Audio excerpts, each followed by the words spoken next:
Vamos então falar agora de algo bem mais descontraído, bem mais tranquilo. Vamos falar de marketing, porque a nossa entrevistada é profissional da área de marketing estratégico e gestão de negócios. Vou falar aqui um pouquinho sobre o seu histórico, né, com mais de 25 anos de experiência em diversos setores, incluindo varejo, serviços, indústria e agronegócio. Também é conselheira da filial do Capitalismo Consciente em Cuiabá, Mato Grosso, onde contribui para a promoção de práticas empresariais mais conscientes e sustentáveis, além de membro ativa da Confraria dos Profissionais de Marketing de Mato Grosso, uma rede de profissionais que visa o desenvolvimento e a troca de conhecimentos na área de marketing. Ela desempenha um papel de liderança como vice-presidente da BNI Dakar, uma organização de networking empresarial que promove a geração de negócios entre seus membros. Portanto, boa noite, Érica Moretti. Boa noite, Elias. Prazer estar aqui com você. Prazer é sempre nosso. Muito obrigado pela sua presença, tá? Como é que você define o capitalismo consciente? Capitalismo consciente é um conceito relativamente novo, né? No Brasil a gente tem apenas 10 anos, mas ele nasceu nos Estados Unidos, já tem um pouco mais de tempo. E o que envolve esse movimento é justamente desenvolver lideranças para que eles possam desenvolver uma cultura consciente dentro de suas empresas e conduzindo ações que fomentem cada vez mais um olhar atento para todas as pessoas que são impactadas pelas empresas. O que se objetiva, no final das contas, é prosperidade para todos.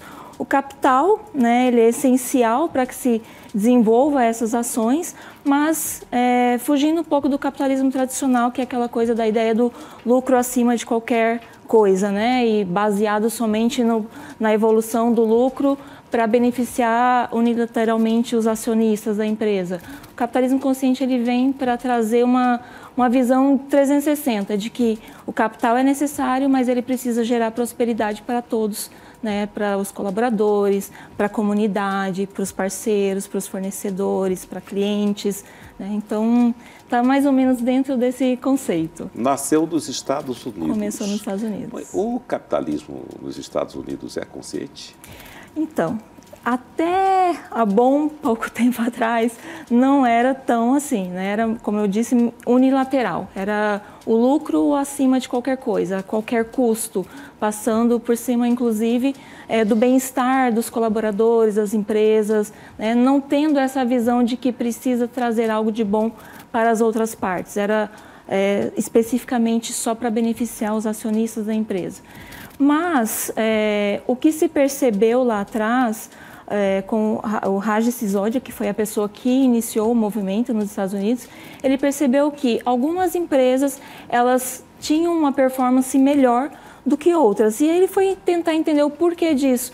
E estava muito atrelado às práticas conscientes dessas empresas, no sentido de que elas tinham uma preocupação genuína com o bem-estar dos colaboradores, elas tinham uma preocupação genuína com a preservação do meio ambiente. Então, com isso, os clientes dessas empresas, eles mantinham um relacionamento mais próximo dessas empresas.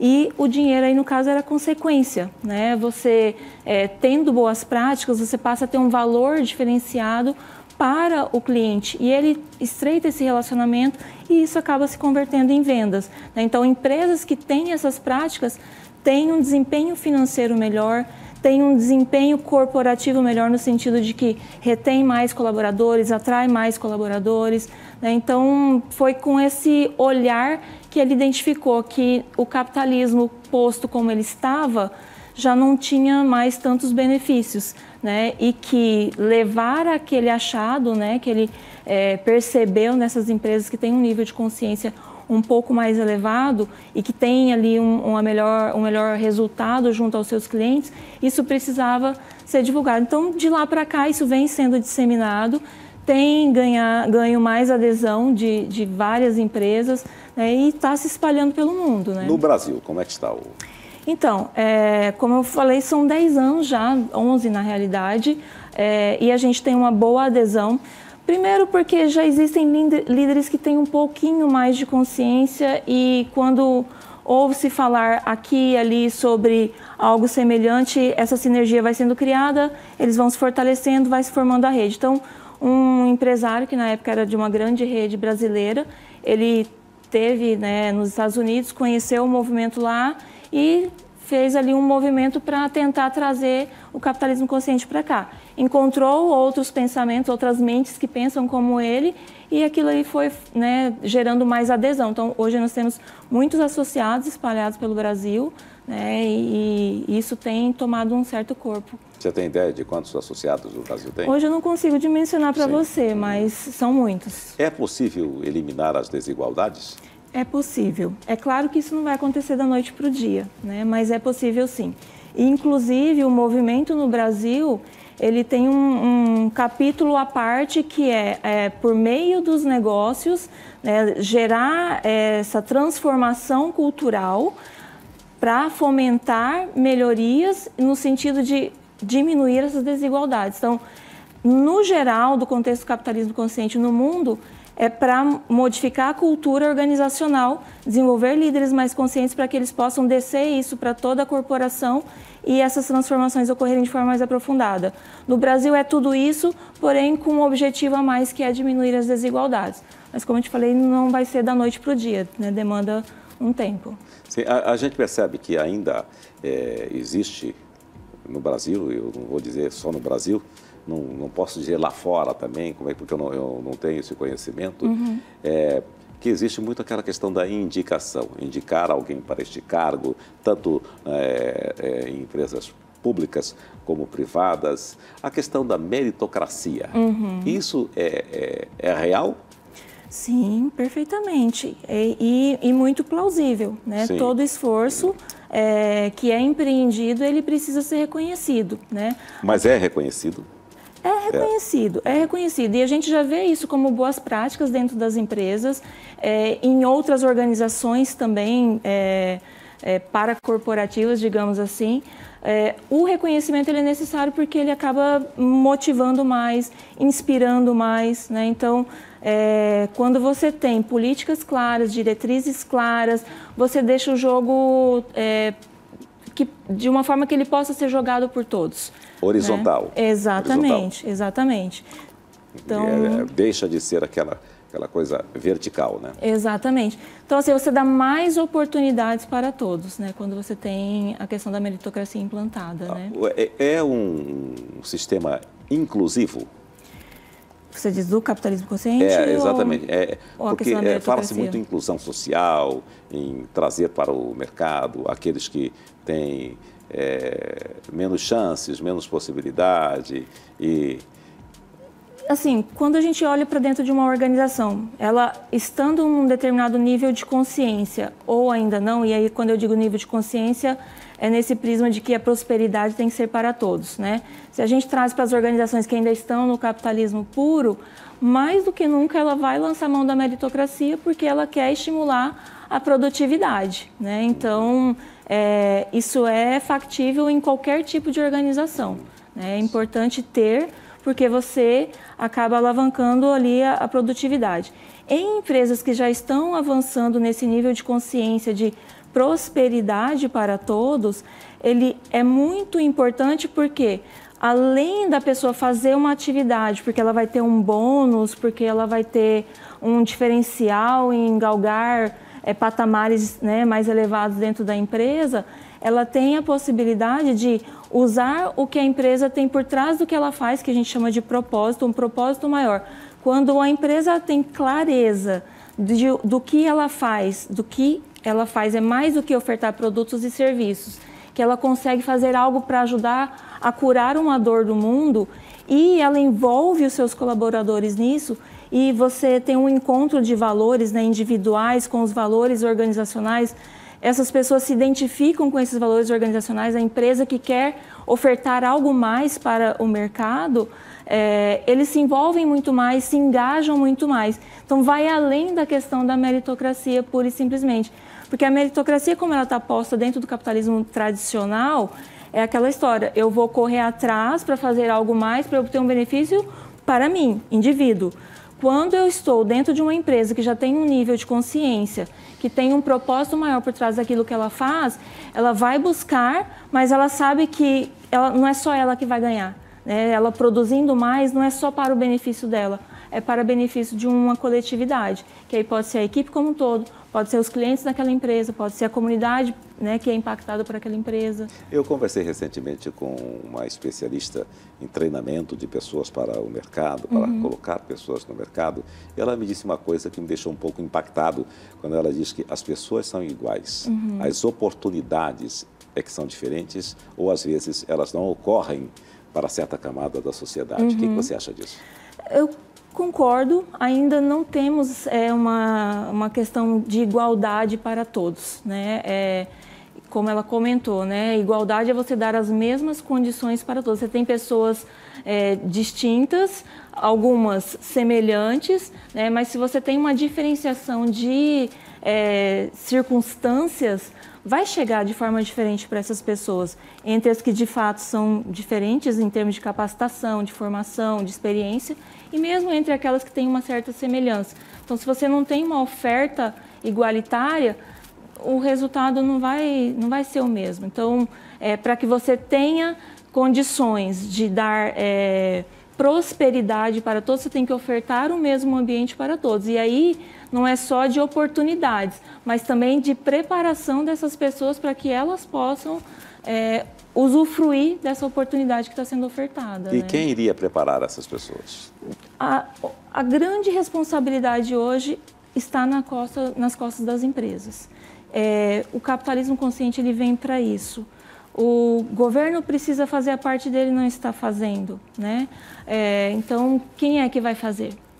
As empresas precisam abraçar essa causa, e é nisso que entra o capitalismo consciente, para inspirar líderes que já tenham dentro de si essa vontade de fazer algo diferente, para que eles possam se munir de ferramentas e a gente possa ajudá-lo a transcender isso dentro da organização dele, para que a partir da empresa dele ele consiga fazer a diferença, ofertando meios para desenvolvimento dessas pessoas e ofertando oportunidades de forma igualitária para que elas possam aproveitar. Né? Você entende, então, que deveria ser o governo fazer isso?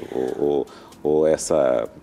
Porque, de repente, tudo é o governo, né? Mas então, e quem tem o capital nas mãos? Pois é.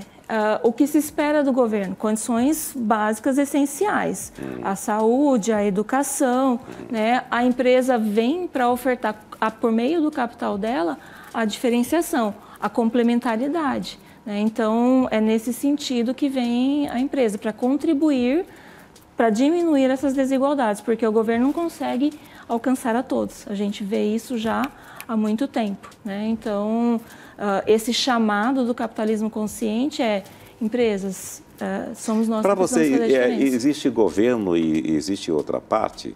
Ou o governo somos todos nós? Não, somos todos nós, somos nós que elegemos, né? Somos nós que fazemos aqueles que elegem as leis que vão, né, trabalhar para beneficiar a todos. Mas a gente tem a clareza de que isso não acontece, né? Nem na forma de colocar essas pessoas no poder e nem na forma dessas pessoas fazerem a gestão, né, desse poder. Então, né, daqui para lá e de lá para cá. Onde é que vai vir a diferenciação? É por meio da união das empresas. Você realiza um trabalho com o agro, né? Nós estamos no estado do agro, né? Sim. Como é que é esse seu trabalho? Então, por mais surpreendente que pareça, né, a gente tem o mercado, principalmente o público que não é ligado ao agro, costuma crucificar o agro, né? E como a gente já vivenciou por dentro o agronegócio, e aí aqui trago a questão do, por mais surpreendente que seja, o agro não é esse bicho de 7 cabeças, né? Eu conheço a história de muitas empresas por dentro que fazem muito mais do que deveriam fazer para fazer a parte dela no que diz respeito à parte de responsabilidade socioambiental. Elas têm muitas preocupações com preservação, têm muitas preocupações com comunidade, têm muita preocupação com o desenvolvimento dos seus colaboradores, das vidas que estão ali sob sua responsabilidade.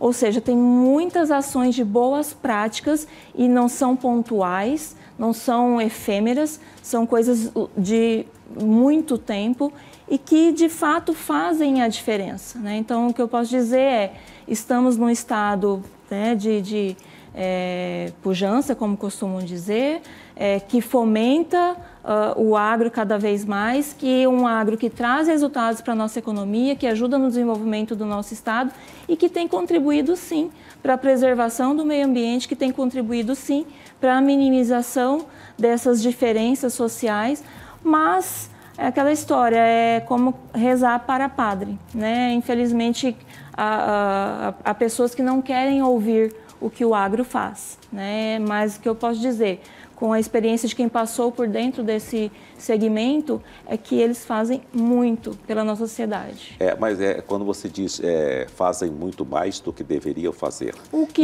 existiria limite nisso aí? Não é que existiria limite, existe aquele mínimo que a legislação exige que as empresas do agronegócio façam, né?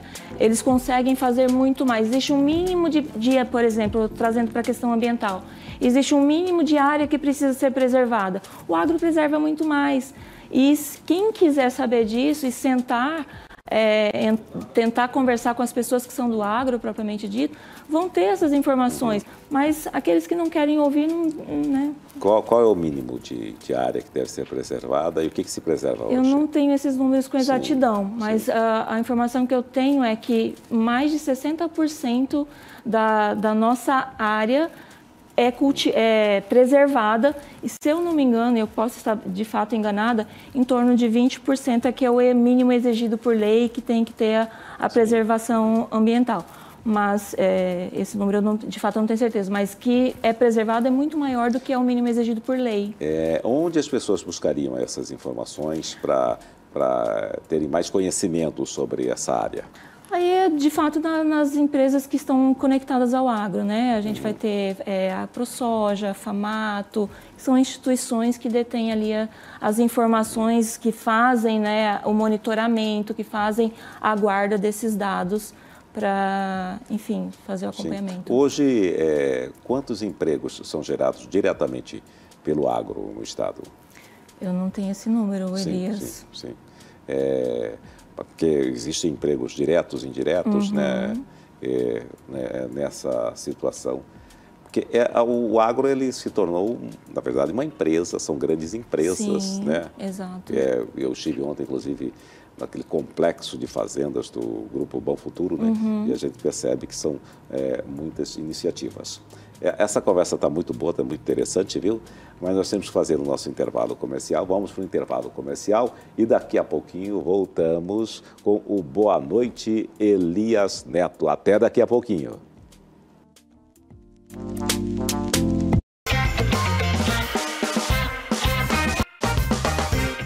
Estamos de volta com Boa Noite Elias Neto aqui pela TV Cidade Verde, Canal 12. Você também pode nos acompanhar no YouTube e no Facebook da TV Cidade Verde. Eu quero mandar um abraço aqui, boa noite para um grande amigo meu desde a cidade de Cáceres, desde que éramos garotos, que é o Paulo Fanaia, o professor Paulo Fanaia.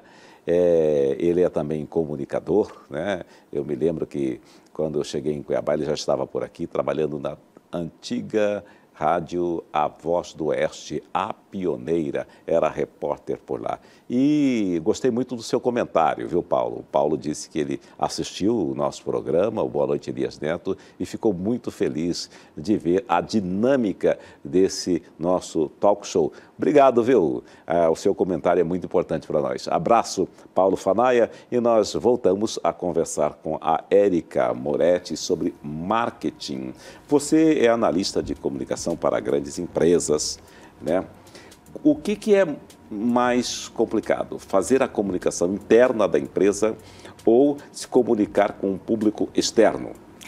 Você tem que estar caminhando paralelo, Elias. O primeiro ponto, você precisa vender o seu peixe primeiro para dentro da corporação. Sim. Primeiro é comprar o seu produto, o seu serviço, os seus valores, o seu diferencial é a equipe. Se você não consegue vender para a sua equipe, dificilmente ela vai conseguir reverberar isso no atendimento ao cliente, passar isso para fora. Como tem um nome esse marketing? Endomarketing. Endomarketing, né? Praticar o endomarketing é muito importante. Exatamente, né? Porque é o momento em que você, inclusive, vai criando a cultura da empresa, vai fortalecendo a cultura da empresa, passando quais são os valores organizacionais que você deve desenvolver na equipe, enfim, mostrando de fato como é a essência da empresa. Quanto mais o colaborador tiver imbuído desse sentimento, desses valores, mais ele vai conseguir transparecer isso para o público externo. Na comunicação externa, voltada para o mercado, é igualmente necessário você trazer, além de produtos e serviços, seus diferenciais competitivos e, sobretudo, um pouco da sua essência, da sua história, contar a sua história. Se nem a equipe interna, nem o mercado perceber que o que está sendo comunicado condiz com a realidade, não passar a verdade, como a gente costuma dizer agora, essa imagem não se constrói. Ao contrário, né? Você acaba gerando uma dissonância ali e você vai ter uma rejeição àquela marca. Colaboradores podem deixar de se envolver, de se engajar com as suas causas e se demitir, né? Clientes podem não perceber verdade nisso, também podem deixar de comprar com você, então precisa caminhar paralelamente, né? Ou seja, o colaborador, né? Antigamente falava funcionário, agora não se fala mais funcionário, e sim colaborador, justamente para que ele faça parte de todo esse processo, né? Exato. Se é uma fábrica de sapatos, ele vende sapato ou ele vende conforto? Na visão restrita do negócio, ela produz sapatos, vende sapatos. Na visão ampliada, ela vende conforto, ela vende segurança, ela vende bem-estar, vende saúde, né? Sim. Então, tudo depende do teu propósito por trás daquilo que você produz, né? Então, na visão restrita é isso, é aquilo que está ligado diretamente ao produto e serviço. Na visão ampliada de negócio, você está vendendo o benefício por trás daquele produto ou serviço que você vende, né? Como está hoje a comunicação das empresas? Olha, a gente vê uma jornada um pouco mais ampliada, porque a gente também tem aí uma nova geração chegando ao mercado de trabalho, né? Quando você olha para as gerações, você percebe comportamentos diferentes, você percebe necessidades diferentes, hábitos diferentes. Para cada tipo de geração, você precisa ter ferramentas diferentes para trabalhar com elas, você precisa adequar a tua mensagem, adequar, né, o meio que você vai utilizar, porque cada uma vai adotar um comportamento diferente. Então, antigamente a gente tinha lá as empresas, tinha a forma de comunicar era a CI, não sei se você conheceu dessa época, comunicação interna, que no máximo era um memorando, um aviso no mural. Hoje, né, depois evoluiu para e-mail, agora você tem nas empresas as intranets, você tem as redes sociais dentro das empresas. Sim. Por quê? Justamente para conseguir atingir essas gerações diferenciadas. Porque se são seres humanos de gerações diferentes, elas trazem consigo comportamentos diferentes.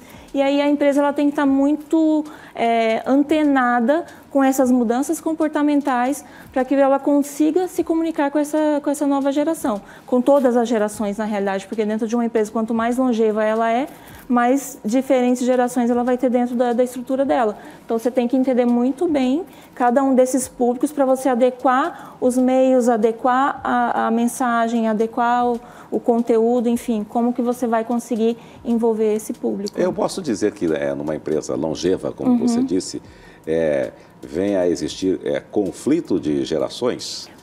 É bem passível de ocorrer, né? Na verdade, assim, as empresas são reflexos de famílias, né? Se você tem diferença de gerações dentro das famílias, isso se replica no mundo corporativo, né? E da mesma forma que a gente precisa buscar essa harmonia dentro da família, você precisa buscar essa harmonia dentro das empresas. E de que forma?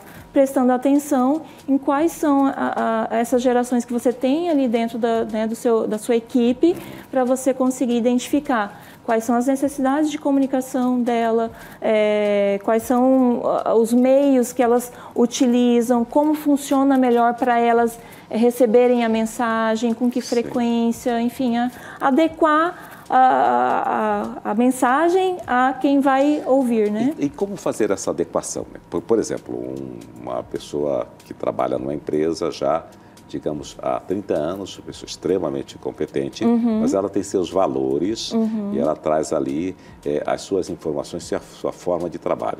Uma pessoa que chega lá com 18 anos, ela é completamente diferente. Totalmente. Né? Como trabalhar isso aí para que tudo dê certo lá no final? Passa muito pelo desenvolvimento da liderança, né? Quanto mais níveis essa organização tiver, mais ela precisa desenvolver os líderes de todos esses níveis. Por quê? Uma coisa é você ter uma ferramenta de comunicação. Eu vou ter uma intranet, eu tenho um e-mail, eu tenho um mural. Outra coisa é a informação pessoa a pessoa. Você precisa ter intermediários, interlocutores que possam fazer essa mensagem chegar para esse público. Então, e testar, tem que testar quais são as ferramentas que dão mais resultado, quais são as formas que dão mais resultado de transmitir as mensagens que precisam ser transmitidas. Mas né? Esse teste ele tem que ser rápido, a pessoa tem que sacar ali o que está acontecendo e trazer já uma proposta. Exatamente, e tudo começa pelo desenvolvimento da liderança. Desenvolver os líderes para que eles tenham a percepção de quais são as pessoas que estão com ele, como que é a realidade de cada uma, de que forma ele precisa se comunicar com cada uma.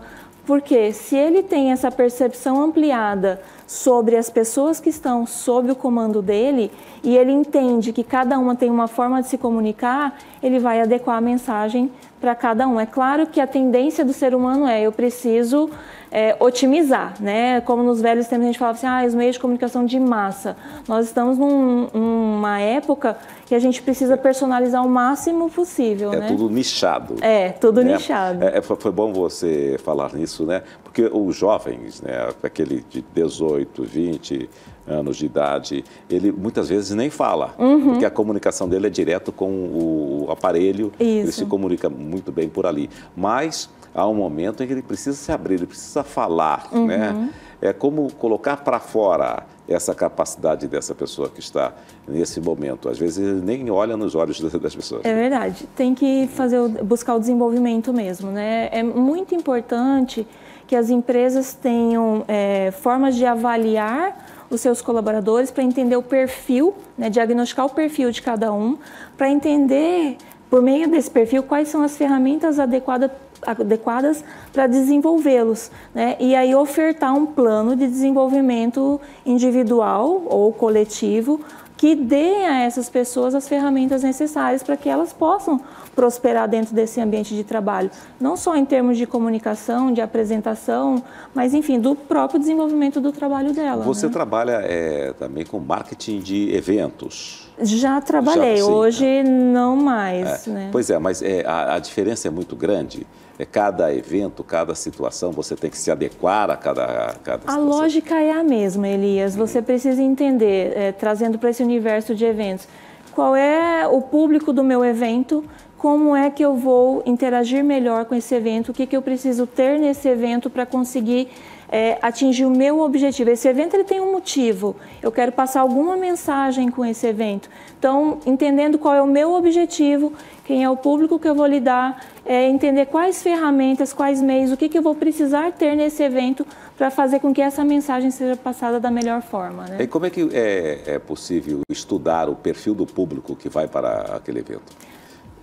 Pesquisa ou base de dados, né? Eu preciso ter, e é muito importante você tocar nesse ponto, porque hoje, e aí eu falo isso da cadeira de consultor empresarial, né?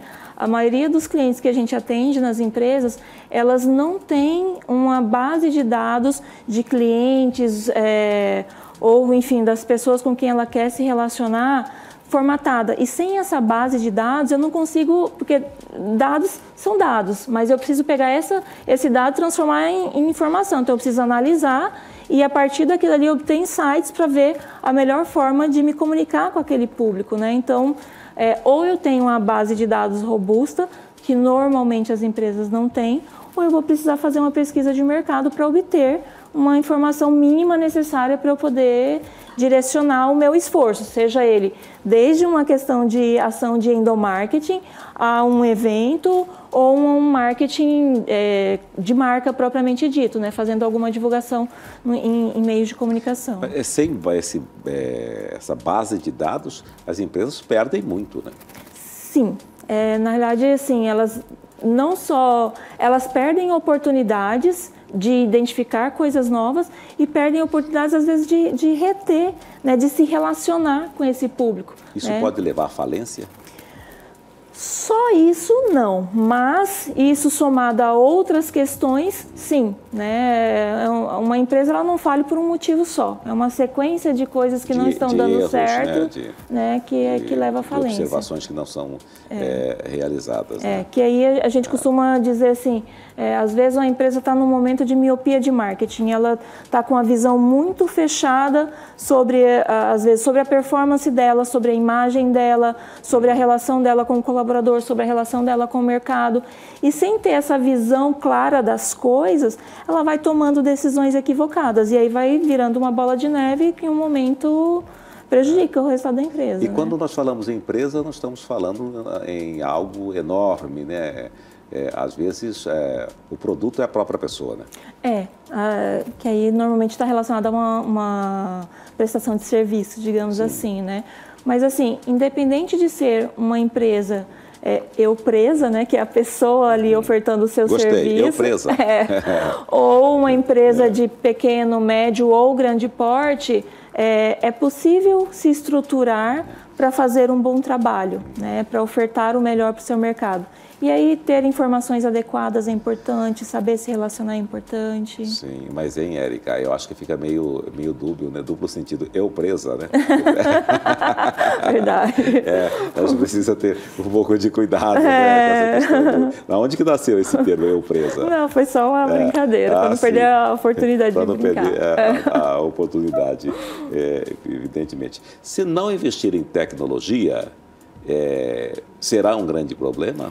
Certamente, mas como eu falei, né, não é só isso que vai impactar numa potencial falência, né? Sim. Mas a empresa não estar de olho em evoluir tecnologicamente, com certeza isso pode trazer prejuízo mais cedo ou mais tarde. Né? A comunicação ou a ausência da comunicação, a comunicação falha, é um grande problema? Sim, sem dúvida, porque, e aí até voltando ao primeiro assunto do capitalismo consciente, se é uma empresa que já tem um nível de consciência que além dos produtos e serviços que ela oferta, que ela consegue fazer mais ações de bem-estar para as pessoas ou de preservação ambiental, enfim, ações de responsabilidade socioambiental, se ela tem tudo isso e não comunica, isso acaba não gerando mais resultados no relacionamento dela com o mercado.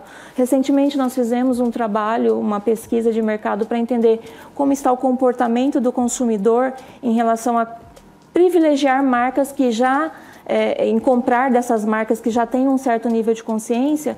E assim, todas as gerações estão abertas e priorizam comprar produtos e serviços de marcas que já tenham um certo nível de consciência, ações efetivas de responsabilidade socioambiental. Então, empresas que não se adequarem para isso, para ter ações efetivas, com o passar do tempo, elas vão perdendo competitividade, porque o comportamento do consumidor já mudou.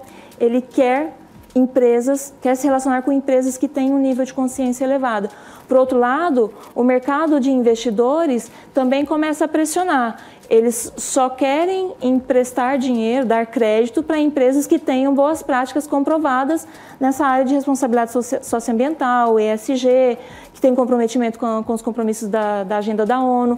Então, nós temos duas pressões aqui. Uma do consumidor, que mudou o comportamento, outra do mercado, né, investidor. Então, quer dizer, a empresa que não tem um nível de consciência, que de repente queira aproveitar, eu quero, né, ter um bom relacionamento com o cliente, eu quero ter um bom relacionamento com o investidor, ok, vou fazer algumas coisas. Ou seja, ele adere pela conveniência. Mas se a empresa não faz isso nem pela consciência, nem pela conveniência, o que mais pode acontecer com ela é o fracasso, é a falência. Por quê?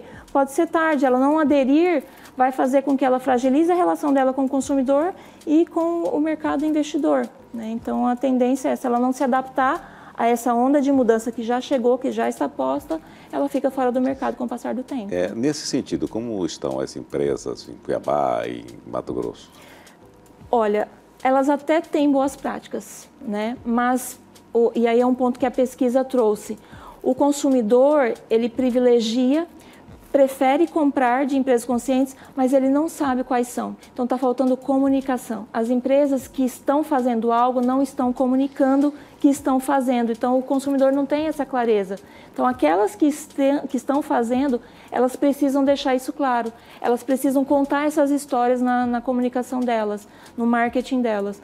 Porque se elas não contam, o consumidor não vai ficar sabendo e ele não vai privilegiar comprar com ela. Muito mais que anunciar, é preciso, então, comunicar a própria história. Exatamente. Trazer para suas comunicações, e aí eu estou falando de comunicação publicidade, estou falando de comunicação embalagem, estou falando de comunicação merchandising dentro do ponto de venda. Mais do que nunca, as empresas precisam deixar claro o que elas estão fazendo em termos de ações de responsabilidade socioambiental, de ESG. Porque o consumidor, ele só não compra mais dessas empresas porque elas não sabem que elas existem. Quem são essas empresas? Porque é uma pena, né? Totalmente. A empresa nasce e aí o ideal é que ela cresça para dar mais empregos, mais oportunidades, né, para o desenvolvimento, né? Isso mesmo. Muito bem, nós já estamos chegando quase ao final da nossa conversa, né? Qual que é a mensagem que você deixa para as empresas, para que elas cresçam com essa capacidade de preservação, com essa consciência?